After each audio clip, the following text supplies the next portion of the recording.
గోవిందాయ నమః. కృష్ణం వందే జగద్గురుం. భగవద్గీత 4వ అధ్యాయము 18వ శ్లోకం. కర్మణ్యకర్మయః పశ్యేద్ అకర్మణి చ కర్మయః సబుద్ధిమాన్ మనుష్యేషు సయుక్తః కృత్స్నకర్మకృత్. కర్మయందు అకర్మను, అకర్మయందు కర్మను దర్శించువాడు మానవులలో బుద్ధిశాలి. అతడు యోగి మరియు సమస్త కర్మలు చేయువాడు. గత శ్లోకంలో మనము 3 విషయాలు తెలుసుకున్నాము. కర్మ, అకర్మ, వికర్మ. ఇవి 3 కూడా తెలుసుకుని ఉండాలి. ఇవి 3 కూలంకషంగా తెలిస్తేనే కర్మతత్వం ఏమిటో బోధపడుతుంది అని కృష్ణ పరమాత్మ అర్జునుడికి బోధిస్తాడు. కర్మ, అకర్మ, వికర్మ. కర్మ అంటే శాస్త్ర విహితమైన చేయదగ్గ కర్మలు. వారి వారి పరిస్థితిని, వర్ణాశ్రమ ధర్మాన్ని, వారి వారి కర్తవ్యాలు, బాధ్యతలు అనుసరించి శాస్త్రము చేత బోధించబడిన, అంటే శాస్త్రము చేత నిషేధము లేని శాస్త్ర విహితమైన కర్మలు ఏవైతే ఉంటాయో అవి కర్మలు. అలాగే అకర్మ. అకర్మ యందు భావన కూడా ప్రధానం. అంటే బయట కర్మలు విడిచిపెట్టి మానసికంగా ఆ కర్మలు చేస్తున్నట్లుగా మనసు ఎప్పుడు అటు ఉంటే అది కూడా కర్మ చేసిన కింద లెక్క. లేదా కొన్ని కర్మలు చూడడానికి ఆ సందర్భానికి అవి మంచివి కాదేమో అన్నట్లు అనిపిస్తాయి. కానీ సూక్ష్మమైన బుద్ధిని ఉపయోగించి తెలుసుకునే ప్రయత్నం చేస్తే అవి ఆ వేళకు చేయవలసిన, ఆచరించవలసిన కర్మలే అని తెలుస్తాయి అన్నమాట. అంటే కొన్ని చూడడానికి లేదంటే చెప్పుకోవడానికి మంచి పనులు కావేమో అనిపిస్తుంది, కానీ అవి మంచివి. ఆ విధంగా మనకి భ్రాంతిని కలుగ చేసేవి, భావనను అనుసరించి జరిగేవి అకర్మలు. అలాగే వికర్మలు అంటే శాస్త్ర నిషిద్ధ కర్మలు. శాస్త్రము ఈ పనులు చేయొద్దు అని చెప్పింది కాబట్టి అసలు ఎట్టి పరిస్థితుల్లోనూ చేయడానికి వీల్లేదు. వాడికి వికర్మలు అని పేరు. ఈ 3 గురించి మనం గత శ్లోకంలో తెలుసుకున్నాము. ఈ శ్లోకంలో స్వామివారు ఏం చెప్తున్నారంటే, కర్మ యందు అకర్మను దర్శించాలి, అకర్మ యందు కర్మను దర్శించాలి. అలాంటి వాళ్ళు కుశాగ్ర బుద్ధి కలిగిన వాళ్ళు, అంటే మానవులలో మంచి బుద్ధిమంతులు, శ్రేష్ఠులు. అలాంటి వాళ్ళే యోగులు మరియు సమస్త కర్మలు కూడా చేయగలిగిన సామర్థ్యం ఉన్న వాళ్ళు. కర్మ యందు అకర్మను చూడడం అంటే ఏంటి? మనం చెప్పుకున్నాం, శాస్త్రహితమైన కర్మాచరణ ఏదైతే ఉంటుందో దానిని ఆచరించడమే కర్మ. ఈ కర్మ కూడా భావనను అనుసరించి, అంటే అకర్మను అనుసరించి అహంకారము, మమకారము లేదా రాగద్వేషాలు, ఫలేచ్ఛ ఇలాంటివన్నీ కూడా విడిచిపెట్టి, భావన ప్రధాన భావనతోటి వాటన్నిటిని కూడా విడిచిపెట్టి, నేనేమీ చేయడం లేదు, నిమిత్త మాత్రుడని అనే ఒక భావనతోటి కర్మలు ఆచరిస్తే కర్మ యందు అకర్మను చూడటం అంటే అది. పనులు చేస్తున్నాము, చేస్తున్నట్లు మనం భావించడం లేదు. పనులు చేస్తున్నాము, దాని ఫలితం మనం ఆశించడం లేదు. పనులు చేస్తున్నాము, దీనికి మనకు నష్టం వచ్చిందా, లాభం వచ్చిందా అనే లెక్కలు మనం వేసుకోవడం లేదు. ఆ చేస్తున్న పనులు మనం సంతోషించడం లేదు, బాధపడటం లేదు. శాస్త్రహితమైన కర్మను చక్కగా మనము నిమిత్త మాతృలమై ఉండి రాగద్వేషాలకి, సుఖదుఖాలకు, అహంకార మమకారాలకు కూడా దూరంగా ఉండి కర్మను ఆచరించి ఫలితం భగవంతుడికి అర్పిస్తున్నాం. ఈ విధమైన భావన అంటే అకర్మ, ఆ భావన ఉంచుకొని మనం ఈ పని చేస్తున్నాం.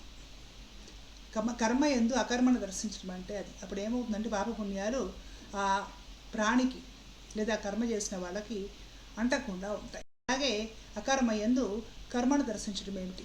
జాగ్రత్తగా ఆలోచిస్తూ మనము గ్రహించాల్సిన విషయము ఎప్పుడు కూడా కాస్త నెమరు వేసుకుంటూ, గుర్తు చేసుకుంటూ ఆ విధంగా పాటిస్తూ ఉంటే అలవాటు అయిపోయే విషయం కూడా.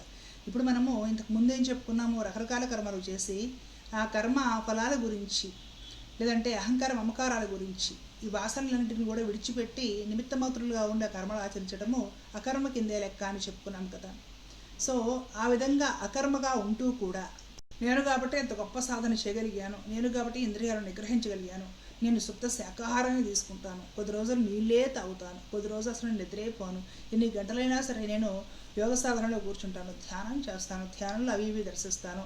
ఈ విధంగా తనకు తాను, ఎవరికి చెప్పుకోకపోయినా తనకు తాను మానసికంగా నేను ఇంత గొప్పవాడిని, ఇన్ని సాధించగలిగానన్న భావన ఏర్పడింది అనుకో, ఈ పరమాత్ముడు ఏం చెప్తున్నా అంటే కర్మలో అకర్మను దర్శించు, అకర్మలో కర్మను దర్శించు. దానితో పాటుగా వికర్మ అంటే పాపపు కర్మలు. మనం అన్ని రకాల కర్మలు చేసి ఆ ఫలేచ్ఛ లేకుండా ఒక అకర్మ స్థితికి వచ్చి, ఆ అకర్మ స్థితికి వచ్చిన తర్వాత కూడా మరలా ఫిల్టర్ చేసుకోవడం.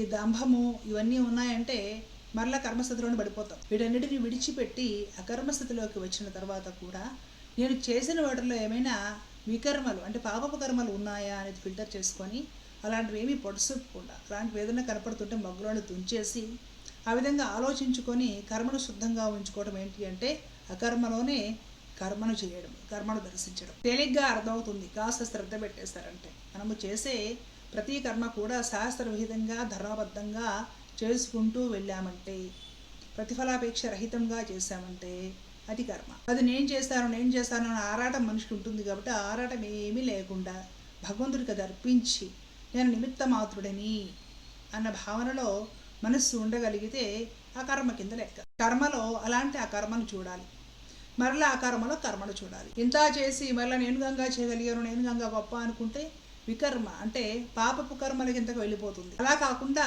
ఫిల్టర్ చేసుకోవచ్చు. నేను ఇప్పటి వరకు చేస్తూ వచ్చిన వాటిలో తప్పులు ఏమైనా ఉన్నాయా, ఉంటే వాటికి చేయకూడదు, మొగలోనే తుంచి వేసేయాలి. శాస్త్రవిహితమైన సత్కర్మాచరణ మాత్రమే చేసుకుంటూ పోవాలి. ఈ విధంగా మనసునందు చక్కటి ఆలోచనలు చేస్తూ ముందు పోవడం ఏమైతే ఉందో ఆ కర్మలో కర్మను దర్శించడం అవుతుంది. ఇలా ఎవరైతే ఉండగలుగుతారో వారు మానవులలో బుద్ధిశాలి, గొప్ప బుద్ధిమంతులు అవుతారు. అలాగే అతడు యోగి, ఇలాంటి వాళ్ళు గొప్ప యోగులు అవుతారు.